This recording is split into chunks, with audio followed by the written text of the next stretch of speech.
In LA this week, sneakerheads are flocking to Sneakertopia. I'm Anna Marcos, and this pop-up gallery is drawing fans of sneakers, fashion, and the celebrities and sports figures who wear the sneakers. More coming up. The largest LGBT center in the nation hosts a job fair for transgender and gender non-binary people here in Hollywood. I'm Gil Reyes with the details next. I'm Saida Pagan at Los Angeles City Hall, where council members are working hard to bring about greater awareness of ovarian cancer. I'll have that story coming right up.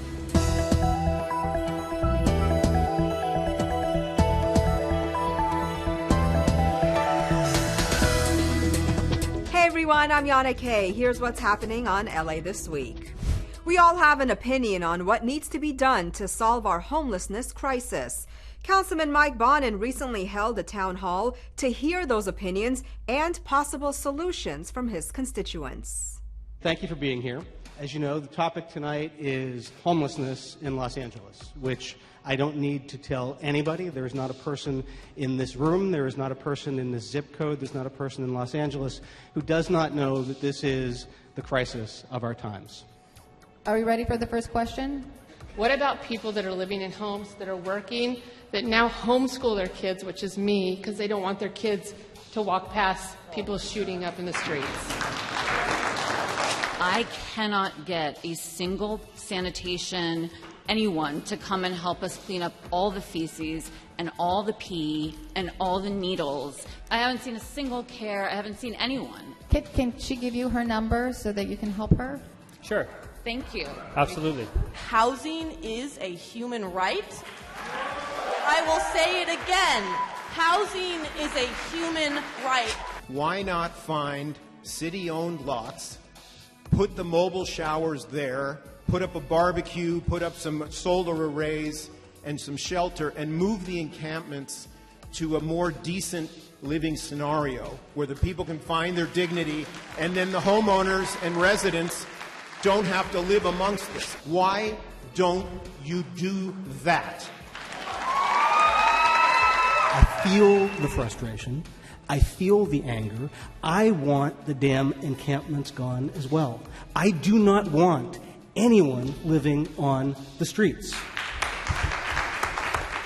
Mike, thank you for holding this town hall. I think if you have more of them, it would lessen the level of anxiety we all have.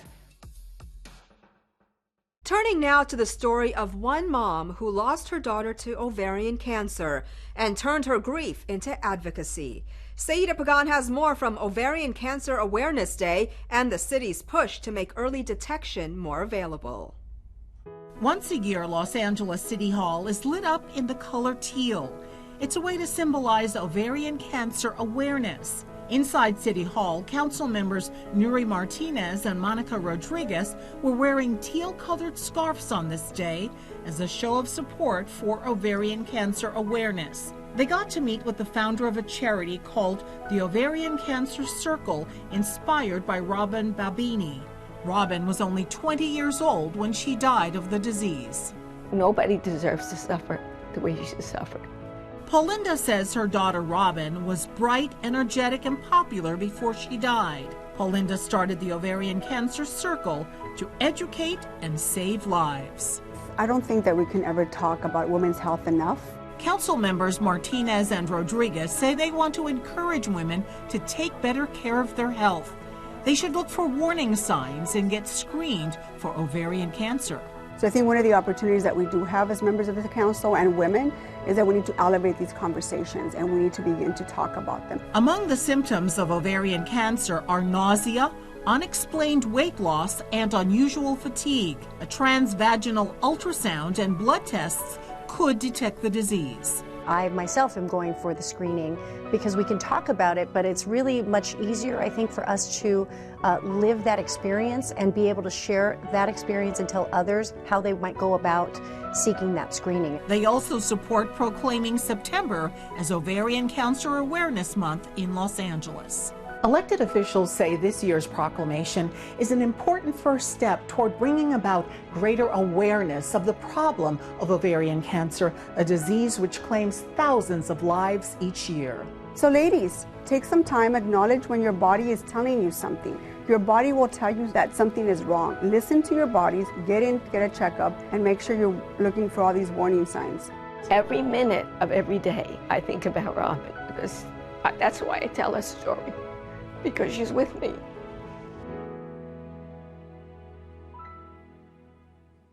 If you have any of the symptoms mentioned in the story, talk to your doctor about an ultrasound exam. Again, not all insurance plans cover the procedure.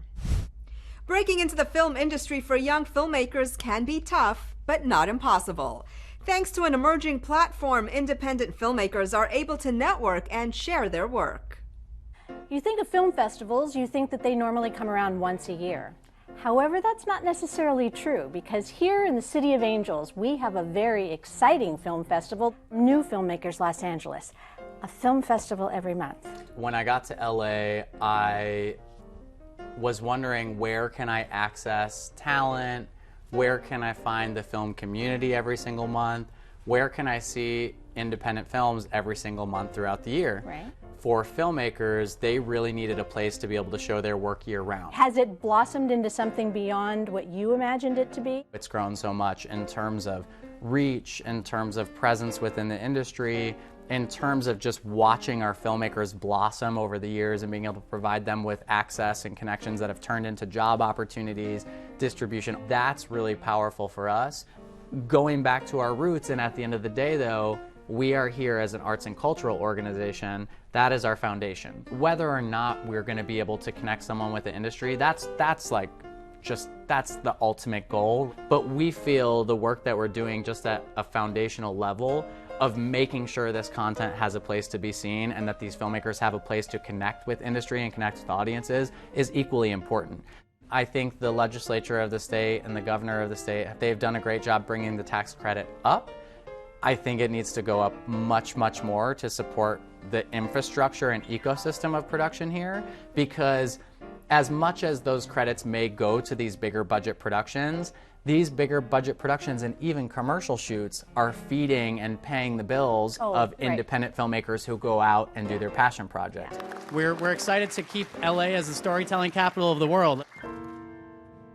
How important are pronouns in the workplace? Well, very important, says the Los Angeles LGBT Center. The group says asking employees how they identify themselves shows respect for a growing yet still disenfranchised group in America's workforce. Gil Reyes reports from the 11th annual LGBT Job Fair in Hollywood.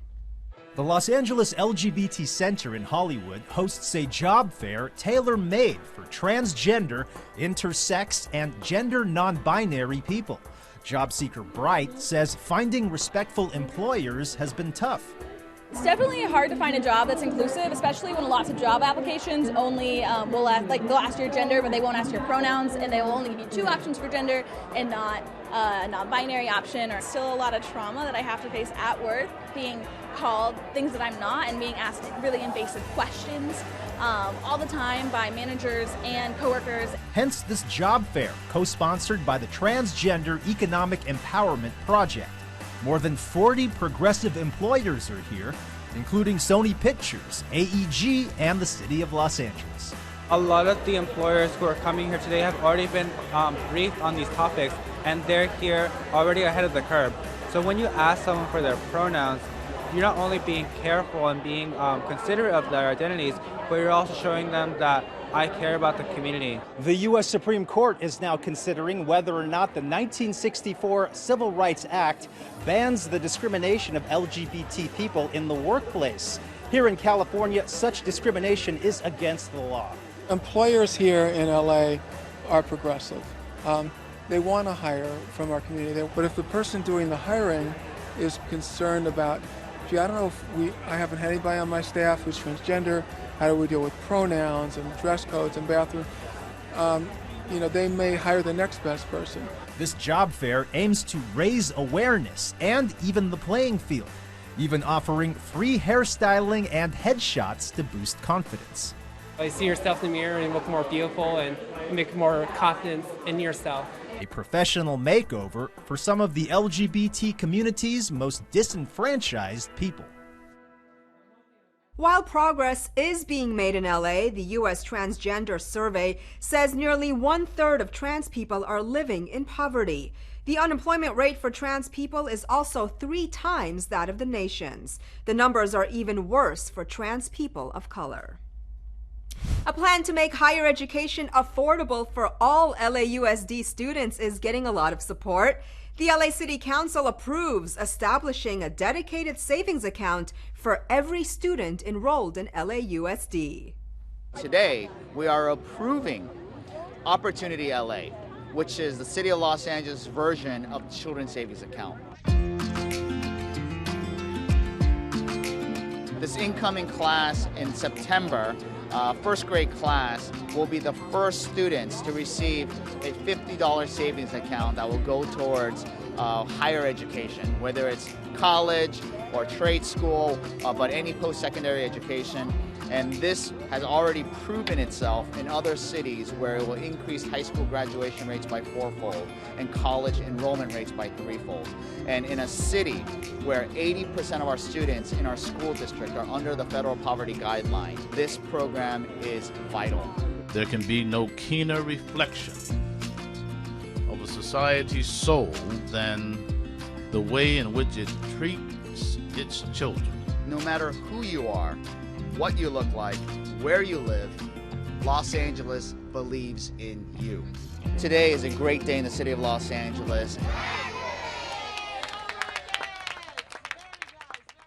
The program will roll out in the 2020-2021 academic year for an initial 10% of LAUSD first graders, or roughly 4,000 students. Within 5 years, it'll grow to include every LAUSD first grader.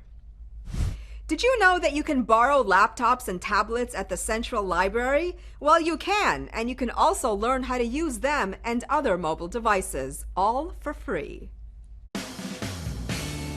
We are here at the Central Library in Los Angeles, and here standing in front of the tech kiosk. What this is, it's part of our initiative called Tech to Go, and what it is that we lend out devices, technology, such as laptops, tablets, so that the public can come and utilize them for free, and allows them to, use the technology, maybe search for jobs, and use it in any other way that they're available.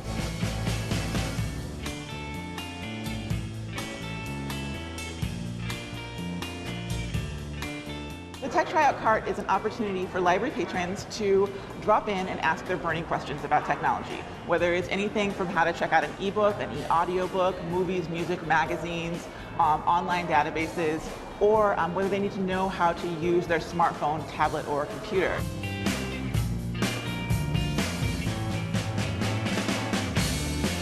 The thing about digital media at the library is that it's completely free.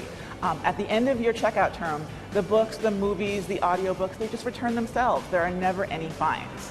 They just come back to us, and then somebody else can check them out. Tryout Cart happens at Central Library every Tuesday and Thursday from 12 p.m. to 1 p.m. here in the lobby. We also have a lot of online resources, indexes, databases that offer real-time, up-to-the-minute news, academic journal, and article information, which is great for students, researchers, and that's all available through our website, lepl.org. This is just another of the resources that we offer to connect everybody that comes here and make sure that they succeed in this world, that it's, and get connected essentially. What would it be like to depend on a seeing eye dog to get around? And what does it take to train these specialized dogs? Anna Marcos goes to find out as she pays a visit to the Guide Dogs of America Center in Sylmar. Aw, look at that cute face. Dewey may look like any dog waiting for his treat after following a command, but he is one of a very special breed, a future guide dog for the blind at Guide Dogs of America in Sylmar. We do all of our own breeding here on our campus. It's a very specialized dog that we're looking for. We use mainly Labrador retrievers. The Labrador obviously is very open to transitioning. They are going to be moving from one family to another, coming in for training and then going in with a client. And they're very food motivated. They're very friendly. Can we sit? Yes. These balls of fur don't have all their commands just right yet. They've just finished home training at volunteers' homes where they learn to socialize and potty train. Now at about 18 months of age, they are ready for the hardcore stuff, learning to obey commands, use a harness, and be the pair of eyes for those who can't see. Assistant Director Jamie Hunt is putting Virgil, a fully trained guide dog, through his paces. Even so, he still thrives on constant reinforcement. Good boy. Then there's Captain, Lori Bernson's constant companion. I actually lost my vision about 25 years ago from diabetes. So I was on a roller coaster of having vision and not having vision. Even me sitting here, there could be 10 people in front of me, and I have no idea until they speak. Can you see me? I cannot see you, no. But Captain and guide dogs like him are skilled at keeping their sightless companions safe, finding things like doors, steering them away from obstacles, stopping if there is a change in elevation or other possible dangers. They even get to practice something called intelligent disobedience.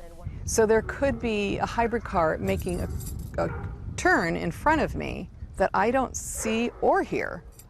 And in that instance, the dogs are taught what's called intelligent disobedience. If I were to say, Captain, forward, and he doesn't go, I have to figure out, something's in my way. Is it a car that I don't hear that's turning the corner? Or is it a cyclist? To get a guide dog, you must be legally blind, and you must be able to navigate with a white cane to get around. Then you get 3 weeks of intensive training at the facility in Sylmar. You can't just walk out your front door and say, hey, Virgil, take me to Starbucks. It doesn't work like that. So he's not a GPS? He's not a GPS, yeah. So they have to give them directions, right, left, forward.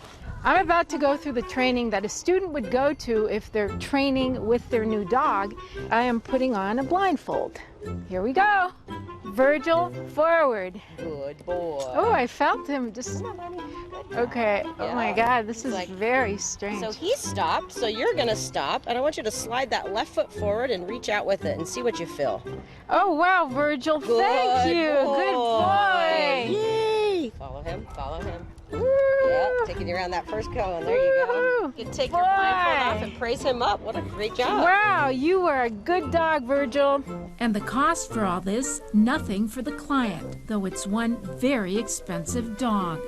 The dog is free of charge to them too, and it costs about $48,000 for one dog to go through the entire training process. What you get is an A-list dog. I was able to, in time, start to think about not listening for danger, but rather listening to the sounds of the good life. Like, I can hear birds, I can hear children. It's almost like an organ donor in a way. He and my previous dogs have given me my life. Since the dogs and all the services are free, Guide Dogs of America depends on donors and fundraising. For more information, visit guidedogsofamerica.org. Los Angeles has become the first major city in the nation to be named a blue community. The designation recognizes the city's efforts to promote water rights and services for everyone.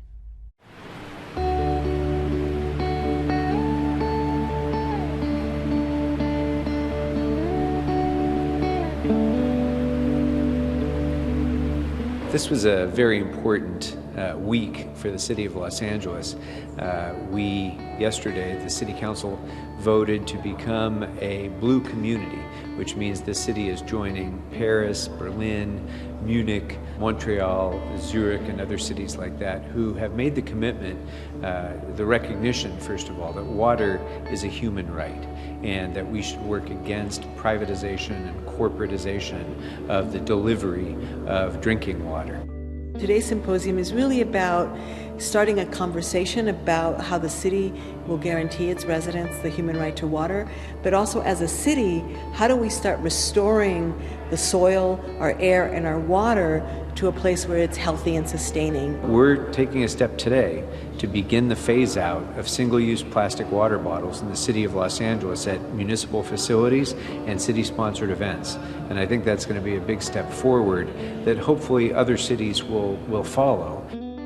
Sometimes this challenge doesn't get the same visibility that, say, the struggle against climate change does. But the truth is there are 2 billion people in the world who don't have a safe, reliable source of clean drinking water. And so this is going to be a continuing challenge that the globe has to address for the foreseeable future, for generations and centuries to come. And Los Angeles is helping to lead the way with this dialogue and with its declaration as becoming a blue community. A new affordable housing complex opens in South LA. A new program helps protect renters from rent increases. And the city looks into temporary bridge housing in Los Feliz. All this in City Beat. City leaders and residents celebrated the grand opening of Roland Curtis Gardens, a new 140-unit affordable housing complex in South LA. The apartments are 100 feet from the Expo Line Vermont station at USC and will also include an on-site community health clinic with a local market coming soon. Councilwoman Nury Martinez has been working with the Housing Department and advocates to create the Emergency Renters Relief Program to help protect renters during the holiday months from underhanded landlords, raising the rent before Bill AB 1482 goes into effect on January 1st. The LA City Council had voted unanimously in October to approve of the nearly $3 million citywide Emergency Renters Relief Program, authored by Councilwoman Martinez. Councilmember David Rue has introduced a motion in City Council for city departments to study the feasibility of temporary bridge housing on the border of Los Feliz and Silver Lake. Currently, the owner of a private lot in the area is interested in leasing to the city as a way to help out those experiencing homelessness. If you've never heard of a sneakerhead, you're about to find out. Sneakertopia, a one-of-a-kind pop-up museum, mixes celebrity, sneaker fashions, and just a whole lot of fun. And fans together. Anna Marcos takes a stroll through the exhibit. You are looking at a Michael Jordan sneaker until it's not. Because from a different angle, this sculpture called Air turns into the Air Jordan Jumpman logo. It's become a viral sensation for Sneakertopia, a new pop-up interactive art gallery, museum, and sneaker closet that just opened in West LA's Howard Hughes Center. Sneakertopia is a celebration of sneaker culture. I'm wearing the Jordan 1 Yellow Toes. I just think they're a really cool way to express yourself. Instead of expressing yourself with art or something like that, you can express yourself with your style of sneaker. You will interact with other sneakerheads. Sneakerheads? Yep, that's what you call those into sneaker fashions, sneaker styles, and the celebrities and sports stars that make them famous. Sneakertopia is a sneakerhead's paradise. Skateboard, tennis, basketball, and music legends, all those with sneaker brand deals you will find here. It looks really fun, and we're friends, and we're doing it together. And it's also really just amazing and incredible, and I've had a really good experience. Yes. Do you guys skateboard? Yes. No. These three from Kanye when he was formerly with Nike before going to Adidas. And these being the Red Octobers are very highly coveted. These are probably in the $6,000 range. And if you think that's expensive, just wait. These are Travis Scott's. And these M&Ms are in the $25,000+ range. Don't worry though, some of the shoes they wear are within your price range. And a lot of these exhibits by various artists and muralists are interactive. He painted a mural where guests can actually sit down next to some of these major athletes in sneaker culture and be part of the scene. So now they're interacting courtside with the players. Look at this exhibit. I'm getting posterized by Michael Jordan. He's dunking on me. By the way, don't be a fashion dud like me who forgot her sneakers. Bring your favorite Air Jordans or whatever you wear and click away, because there will be plenty of Instagrammable moments. The exhibit continues until early next year. For more info, visit Sneakertopia.com. From graffiti removal to curb painting, community members in Sylmar are taking part in a cleanup initiative to brighten up their neighborhoods.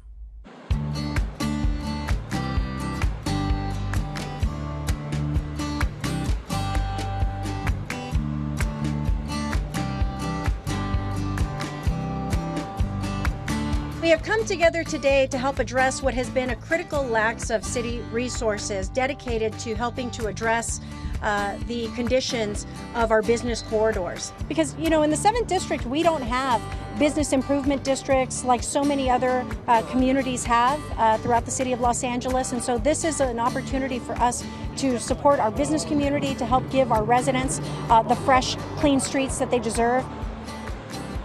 A program like this has never happened before. It takes quite a bit of coordination in order to help align all these resources together. So it's important that we all work together collaboratively and strategically to align resources to clean up the streets of the 7th District.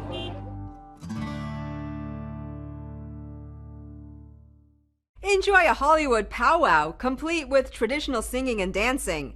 Check out some cool custom cars at an auto show. And feeling stressed out? How about some yoga? All this in Things to Do. Love to sing? Love to dance? LA Skins Fest is holding their 2nd annual Hollywood Powwow. The event will take place in front of the historic TCL Chinese Theater on Sunday, November 24th, starting at 10 a.m. The powwow event is free and open to the public. They'll also have traditional singing, dancing, and youth performances from numerous tribes from around the country. Throughout the day, the TCL Chinese Theater will also be screening Native American films. For more information, visit laskinsfest.com. On your mark, get set, go! One of the world's largest auto shows is back. It's the LA Auto Show. Bring the family and enjoy thousands of concept cars, custom cars, futuristic cars, electric cars, and much more. The LA Auto Show is the only place where you can enjoy the process of car comparison without any sales pressure. Come to the LA Auto Show and do your homework before buying your next car. The LA Auto Show runs from November 22nd through December 1st at the Los Angeles Convention Center. For more info, visit laautoshow.com. Ready to find some Zen? Join the Aroma Flow Yoga class Thursday, November 21st at their Los Angeles studio.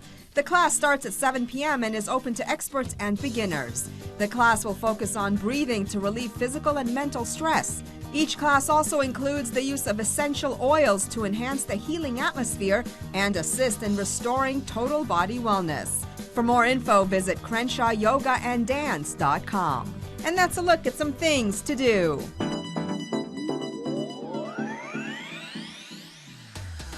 That's it for this edition. I'm Yana Kay. From all of us here at LA This Week, thanks for joining us.